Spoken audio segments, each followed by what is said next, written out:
امریکہ میں ہیلی کاپٹر اور مسافر جہاز کے حادثے کے بعد ایک اور امریکی طیارہ گر کر تباہ ہو گیا۔ رونالڈ ریگن ایئرپورٹ پر حادثے کا شکار ہونے والے ہیلی کاپٹر اور مسافر جہاز کے مارے جانے والے سب لوگوں کی لاشیں ابھی تک نکالی نہیں جا سکیں۔ امدادی کارروائیاں بدستور جاری ہیں کہ اسی دوران امریکہ کا ایک اور جہاز گر گیا۔ یہ جہاز ہے جیٹ فائٹر F-35۔ اس کے پائلٹ نے بیل آؤٹ کر کے اپنی جان تو بچا لی، لیکن وہ شدید زخمی ہو کر ہاسپٹل جا پہنچا، جہاں پر اس کی حالت بہتر بتائی جاتی ہے۔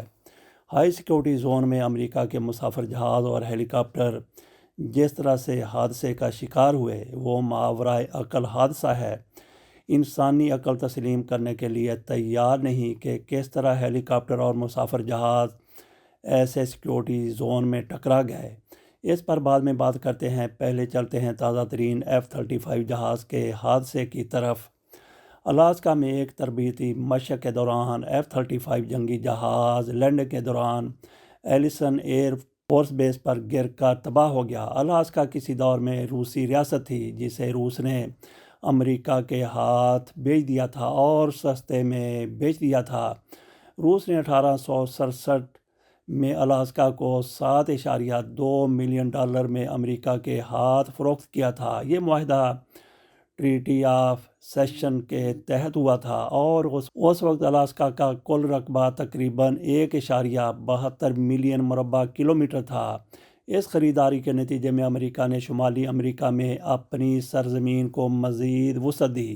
کینیڈین کرنل پال ٹاؤنسن جو 354ویں فائٹر ونگ کے کمانڈر ہیں، انہوں نے ایک پریس کانفرنس میں بتایا کہ پائلٹ نے حادثے سے پہلے فضائی ایمرجنسی کی کال دی تھی۔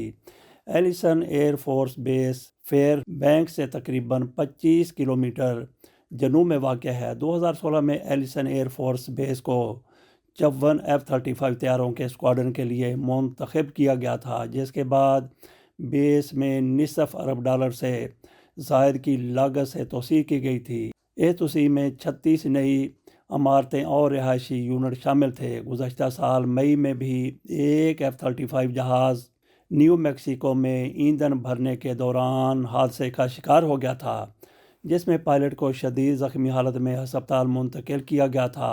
اکتوبر میں ایک F-35 طیارے کے پائلٹ پر الزام عائد کیا گیا تھا کہ اس نے غیر ضروری طور پر طیارے سے باہر نکل کر طیارے کو بے قابو چھوڑ دیا تھا، جس کے نتیجے میں طیارہ 11 منٹ تک بغیر پائلٹ کے پرواز کرتا رہا اور پھر جنوبی کیرولائنا میں گر کر تباہ ہو گیا تھا۔ اب آتے ہیں ہیلی کاپٹر اور مسافر جہاز کی ٹکر کے حادثے میں جو کچھ ہوا اس کی طرف۔ اس جہاز میں سوار تمام کے تمام 68 افراد اور ہیلی کاپٹر کے 3 فوجی ہلاک ہو گئے تھے۔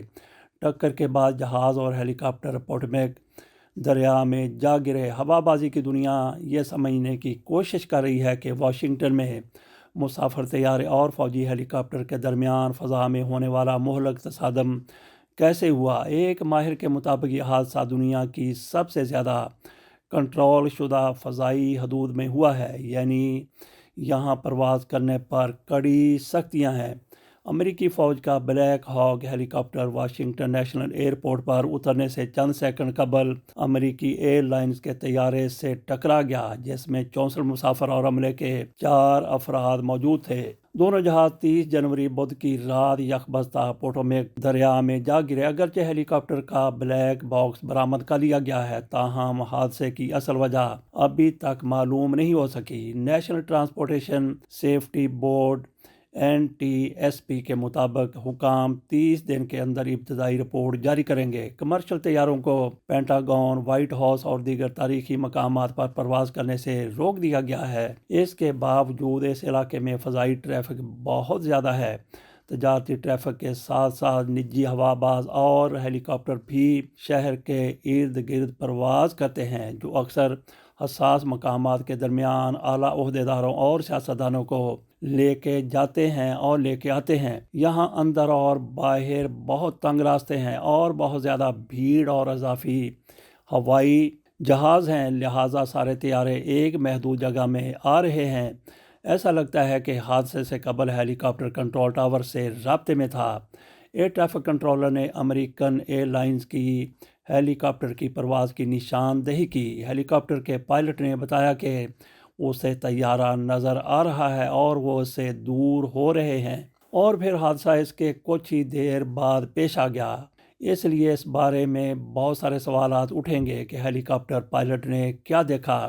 ہیلی کاپٹر اور ان کی پرواز کے لیے مخصوص زونز کی وجہ سے ڈی سی میں ایک منفرد ماحول ہے۔ اگر آپ ڈی سی کو دیکھیں تو آپ کو بہت سے ہیلی کاپٹر اس علاقے میں اترتے دکھائی دیں گے، لہٰذا اس حوالے سے یہاں ایک بہت اچھا طے شدہ نظام موجود ہے۔ سوال یہ ہے کہ دو طیارے ایک ہی فضائی حدود میں کیسے پہنچے؟ ریگن ایئرپورٹ کی جو چیز واقعی منفرد ہے وہ وہاں دریا پر ایک ہیلی کاپٹر کا راستہ بھی ہے جو جہاز کے راستے کے آخری حصے سے گزرتا ہے، اور یہ 200 فٹ یا اس سے نیچے ہے۔ دونوں ہیلی کاپٹروں کے راستے اور ہوائی جہازوں کا راستہ ایک دوسرے سے جڑے ہوئے ہیں۔ اب ممکنہ طور پر دو مختلف طیاروں کو ایک چھوٹی سی جگہ پر رکھ رہے ہیں جو بمشکل ایک دوسرے سے الگ ہوں۔ آپ کو یا تو تھوڑا نیچے جگہ ملتی ہے یا تھوڑا سا زیادہ اونچی ہے، لیکن آپ اس جگہ پر رہیں گے۔ یہ واقعہ مختلف ایوییشن سسٹمز کے کوارڈینیشن میں پیش آیا۔ کوارڈینیشن کو آپ گٹھ جوڑ بھی کہہ سکتے ہیں، جس میں سویلین اور ملٹری سسٹم کے ساتھ ساتھ ہوائی اڈے سے متعلق مخصوص طریقہ کار بھی شامل ہیں۔ یہاں 3 یا 4 ایوییشن سسٹم کی سرحد پر ہیں، اور یہ ان سرحدوں پر ہے جہاں سب سے زیادہ حادثات ہوتے ہیں۔ اسی علاقے میں کمرشل فضائی ٹریفک کی مقدار مکمل طور پر اس بات کی وضاحت نہیں کر سکتی کہ یہ مہلک حادثہ کیوں پیش آیا۔ شہر کے مرکز کے قریب واشنگٹن نیشنل کے ساتھ ساتھ بین الاقوامی گیٹ وے، واشنگٹن ڈلس اور بالٹیمور ہوائی اڈہ بھی کچھ دور ہے۔ سب کو الگ رکھنے کے لیے ٹریفک کے بہاؤ کا انتظام کرنا ہوگا۔ یہ لندن کی طرح ہے جہاں آپ کو ہیتھرو، سٹینسٹیڈ، گیٹوک اور لندن سٹی کے مابین ٹریفک کے بہاؤ کا انتظام کرنا پڑتا ہے، لہٰذا ڈی سی اس لحاظ سے لندن یا نیو یارک سے مختلف نہیں ہے۔ یہ بالکل غیر معمولی نہیں ہے، یہ دنیا کی سب سے زیادہ کنٹرول کی جانے والی فضائی حدود ہے۔ آپ کے پاس امریکی حکومت اور سویلین دونوں نظام ہیں۔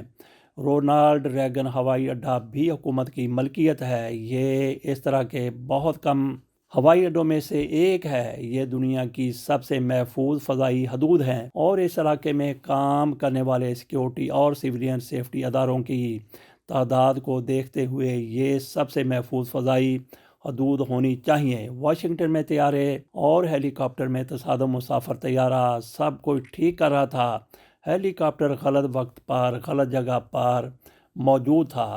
حکام اور ماہرین نے یکساں طور پر اس بات پر زور دیا ہے کہ ہر قسم کی پروازوں پر سخت حفاظتی پابندیوں کی وجہ سے اس قسم کا واقعہ ناقابل یقین حد تک نایاب ہے۔ فوٹو میں دیکھا جا سکتا ہے کہ حادثے کا شکار ہونے والے دو طیارے ریڈار سسٹم پر واضح طور پر نظر آ رہے ہیں۔ ہیلی کاپٹر ہوائی اڈے پر زمین پر ایئر ٹریفک کنٹرول کے ساتھ رابطے میں تھا۔ ہیلی کاپٹر سے پوچھا گیا کہ کیا اسے مسافر طیارہ نظر آ رہا ہے اور اسے اس کے پیچھے سے گزرنا ہے۔ اس کے بعد آنے والی آڈیو میں کنٹرولرز کو احساس ہوتا ہے کہ تصادم ہوا ہے، اور اسے ہوا میں موجود دیگر طیاروں کو دیگر ہوائی اڈوں کی طرف لے جاتے ہوئے سنا جا سکتا ہے۔ ماہرین کہتے ہیں کہ اس طرح کا ہوائی تصادم تب ہوتا ہے جب بہت سی چیزیں غلط ہوتی ہیں۔ سویلین فضائی حدود میں پرواز کرنے کے لیے فوجی ہیلی کاپٹر میں ٹرانسپونڈر نصب کرنے کی ضرورت ہوگی جو آس پاس کے طیاروں کو اس کی پوزیشن کے بارے میں آگاہ کرے۔ تو کیا ایسے ٹرانسپونڈر ایسے جہازوں میں نہیں ہیں؟ اور پھر امریکی جہازوں میں اگر نہیں ہیں تو پھر اللہ ہی مالک ہے۔ اس کا مطلب ہے کہ دونوں طیاروں کو ایک دوسرے کو دیکھنے کے قابل ہونا چاہیے تھا۔ اس کے علاوہ ایئر ٹریفک کنٹرول اور ہوائی جہاز کے تحفظ کی حفاظتی آلات سے ہدایات ملتی ہیں جو ایک دوسرے سے الگ کام کرتی ہیں۔ اس موقع پر آپ کے پاس یہ دو مختلف سسٹم موجود ہیں، اور دونوں کو ان طیاروں کو الگ الگ رکھنے کے قابل ہونا چاہیے تھا۔ بلیک ہاک ہیلی کاپٹر ہی کمپنی 12ویں ایوییشن بٹالین کا حصہ تھا۔ ورجینیا کے ایک فوجی اڈے فورٹ بیلوار سے روانہ ہوا اور ایک تربیتی مشن میں حصہ لے رہا تھا۔ امریکی وزیر دفاع پیٹ ہیگ نے کہا کہ ہیلی کاپٹر کا عملہ کافی تجربہ کار تھا اور وہ سالانہ نائٹ فلائٹ ٹریننگ سیشن میں حصہ لے رہا تھا۔ CNN سے گفتگو کرتے ہوئے امریکی فضائیہ کے ریٹائرڈ کرنل سیڈرک لینن نے کہا کہ اس قسم کے فوجی طیارے کا علاقے میں رات کے وقت تربیت حاصل کرنا معمول کی بات ہے، خاص طور پر اس بات کو یقینی بنانے کے لیے کہ پائلٹ اندھیرے میں پرواز کرنے کے لیے ضروری آلات استعمال کرنے میں مہارت رکھتے ہیں۔ یونٹ کی ذمہ داریوں میں سے ایک اعلیٰ سطحی اہلکاروں کو دارالحکومت کے ارد گرد منتقل کرنا ہے۔ تاہم حادثے کے وقت کوئی بھی اہم شخصیت جہاز میں سوار نہیں تھی کیونکہ یہ ایک تربیتی پرواز تھی۔ یونٹ کے پائلٹوں سے توقع کی جاتی ہے کہ وہ DC کی مصروف فضائی حدود اور اس طرح کے واقعات سے بچنے کے لیے تربیت یافتہ اور پرواز کرنے میں مہارت رکھتے ہوں۔ صرف تجربہ کار پائلٹ ہی فضائی حدود کے اس مصروف حصے میں تربیت حاصل کر سکتے ہیں، چاہے وہ نئے نظام یا آلات کی تربیت ہو۔ ہمیں معلوم کرنا ہے کہ آیا پائلٹ نے ہیلی کاپٹر میں کون سا سسٹم آن کیا ہوا تھا اور کیا ان کے پاس تمام حفاظتی نظام موجود تھے، یا کیا وہ کوئی نیا طریقہ کار یا نیا راستہ آزما رہے تھے۔ اب سوال یہ ہے کہ آئندہ ایسے حادثات سے بچنے کے لیے کیا رونالڈ ریگن ایئرپورٹ کو مستقل بند کر دیا جائے گا؟ اس کے ساتھ اجازت دیجیے، اللہ حافظ۔